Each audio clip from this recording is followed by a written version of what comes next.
नमस्कार दोस्तों, स्वागत करता हूं आपके चैनल गणित एवं जीएस में। दोस्तों, हम लोग कक्षा 6 की एनसीईआरटी का प्रश्नावली कर रहे हैं। दोस्तों, हम लोग 6 प्रश्नों तक पिछले वीडियो में किया था। आज हम 7वां प्रश्न करते हैं। दोस्तों, कह रहा है संख्याओं के निम्नलिखित युग्मों में से प्रत्येक के लिए संख्या रेखा पर कौन सी पूर्ण संख्या अन्य संख्या के बाईं ओर स्थित है।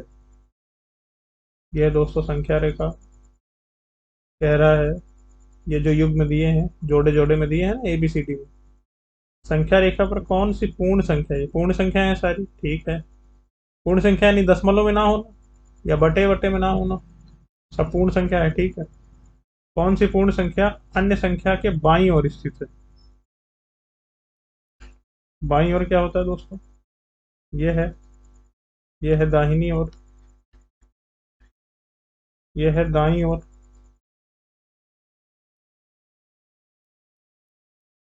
दाईं ओर, और ये जीरो है दोस्तों। जीरो की ये है बाईं ओर, ठीक है दोस्तों। ये है बाईं ओर। जीरो के बाईं ओर क्या आते हैं? निगेटिव नंबर, ऋणात्मक संख्याएं। और जीरो के दाईं ओर क्या आते हैं? पॉजिटिव नंबर या नेचुरल नंबर, ठीक है दोस्तों। तो हम इसमें देखते हैं, ये तो हम दायां बायां समझ रहे हैं, इनका देखते हैं 580 और 503। तो दोस्तों जीरो है तो पहले कौन सा आएगा? 503, फिर 580 आएगा। समझ रहे हैं ना, ऐसे बढ़ते हुए। ये है हमारा बढ़ते क्रम, ये है बढ़ते क्रम, बढ़ते क्रम पूरा। यहाँ निगेटिविटी सब लेके कह रहा हूँ। निगेटिव 3 से बड़ा है निगेटिव 2, निगेटिव 2 से बड़ा है निगेटिव 1, निगेटिव 1 से बड़ा है 0, 0 से बड़ा है 1 2 3, ऐसे करके ये है बढ़ते क्रम। तो दोस्तों 503 है जो, वो बाईं ओर आएगा। इसमें क्या है? 370 और 307 में कौन सा आएगा बाईं ओर आएगा? पहले 307 आएगा, तो 307 बाईं ओर। इसमें कौन सा दोस्तों? इकाई, दहाई, सैकड़ा, हजार, 10,000, 98,000। इकाई, दहाई, सैकड़ा, हजार, 10,000, 56,000। तो पहले 56,000 आ जाएगा दोस्तों। इसमें क्या है? इकाई, दहाई, सैकड़ा, हजार, 10,000, लाख, 10 लाख, 98 लाख है ये है इकाई, दहाई, सैकड़ा, हजार, 10,000, लाख, 10 लाख, करोड़। ये 1 करोड़ है, तो पहले आएगा 98 लाख,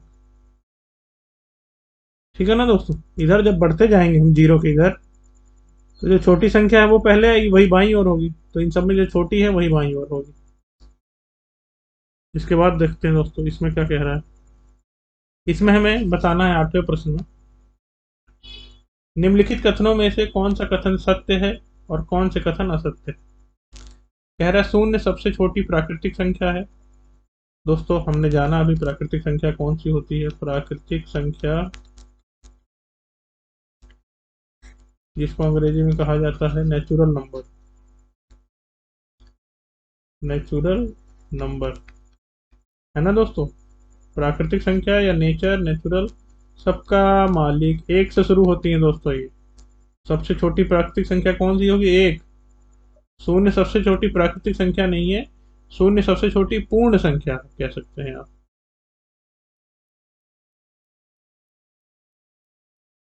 है ना दोस्तों। तो ये है गलत, असत्य है ये। दूसरा है 400 संख्या 399 का पूर्ववर्ती है। 400 जो है वो 399 का पूर्ववर्ती नहीं है, परवर्ती है। ये भी गलत है दोस्तों, बल्कि 399 400 का पूर्ववर्ती है ना दोस्तों।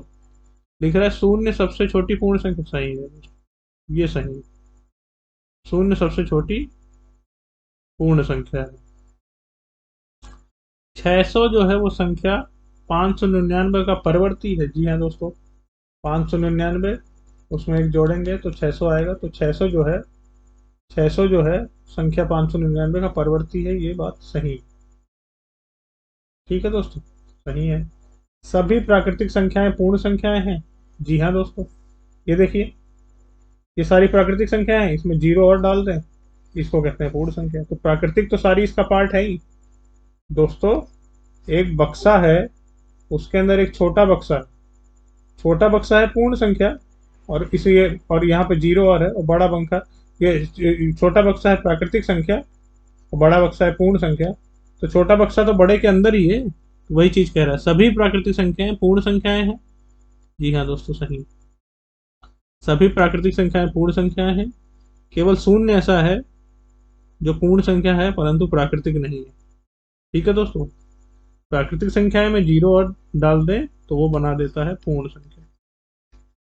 दोस्तों ये बहुत महत्वपूर्ण है, इंटरव्यू साक्षात्कार वगैरह में पूछा जाता है ऐसे प्रश्न। सभी पूर्ण संख्याएं प्राकृतिक संख्याएं हैं? जी नहीं दोस्तों, सभी नहीं है, जीरो नहीं है। जीरो हटा के अगर ये कहता तो सही हो जाता। जीरो दोस्तों है वही रुकावट पैदा कर रहा है, जीरो इसमें जो है, नहीं तो पूर्ण और प्राकृतिक बराबर हो जाती, सिर्फ जीरो और जीरो होता है इसमें पूर्ण। तो सभी पूर्ण संख्या प्राकृतिक नहीं है, जीरो छोड़ के आप कह सकते हैं। दो अंकों की पूर्ण संख्या को पूर्ववर्ती एक अंक की संख्या कभी नहीं हो सकती। क्यों नहीं हो सकती दोस्तों? दो अंकों की पूर्ण संख्या मान लेते हैं हम 10 है, पूर्ण संख्या का इसका पूर्ववर्ती इसके पहले 9 तो हो ही सकता है। पूर्ववर्ती एक अंक की संख्या कभी नहीं हो सकती, गलत है। हो सकती है। एक सबसे छोटी पूर्ण संख्या है, गलत है। सबसे छोटी पूर्ण संख्या है जीरो। प्राकृतिक संख्या एक का कोई पूर्ववर्ती नहीं होता। ये दोस्तों है, ये बढ़िया प्रश्न लग रहा है। प्राकृतिक संख्या एक का कोई पूर्ववर्ती नहीं होता। अगर हम प्राकृतिक संख्या में ही बात करें, प्राकृतिक संख्या में ही बात करें कि प्राकृतिक संख्या एक से पहले कुछ नहीं है, अगर सिर्फ प्राकृतिक संख्या की ही बात करें, अगर सारी ही संख्या ले ले, अगर सारी संख्या ले ले तो ये गलत हो जाएगा। पूर्ण संख्या एक का कोई पूर्ववर्ती नहीं होता।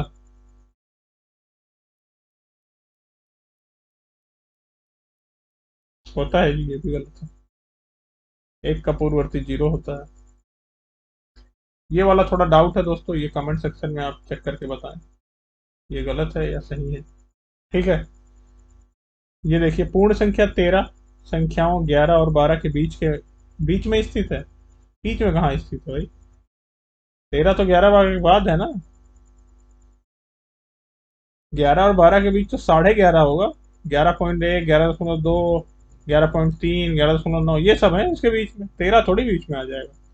इसमें दोस्तों क्या कहता है, पूर्ण संख्या जीरो का कोई पूर्ववर्ती नहीं होता। अगर पूर्ण में बात करें तो नहीं होता उस तरीके से, तो जीरो के पहले -1 आएगा। माइनस -1 का पूर्ववर्ती -2 होगा। तो दोस्तों ये भी उसी तरीके का है। ये दोनों प्रश्न आप चेक करें गूगल पे, नहीं तो मैं भी चेक करके बताऊंगा।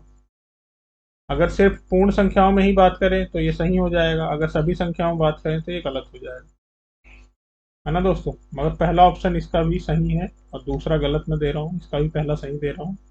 अगर मुझे तुक्का मानना हो तो सही दूंगा। और बाद में यदि ओवरऑल पिक्चर देखूं तो यहाँ पे थोड़ा सा ये डाउट है कि इन्होंने बताया नहीं कि पूर्ण संख्या या सभी संख्याओं में देखा जाए तो जीरो का जो है -1 होगा। ये दोनों क्वेश्चन दोस्तों आप कमेंट सेक्शन में लिखें। ये क्या कह रहा है, दो अंकों की संख्या का परवर्ती सदैव दो अंकों की एक संख्या होती है। ये सही है दोस्तों, अगर कोई अंक पहले ही दो दो अंकों का है, नहीं है दोस्तों, ये भी सही नहीं। अगर 99 है दो अंकों की संख्या, इसमें एक जोड़ेंगे तो एक 3 अंकों की बन जाएगी। ये कह रहा है दो अंकों की परवर्ती सदैव दो अंकों की होती है। जी नहीं, सदैव नहीं होती।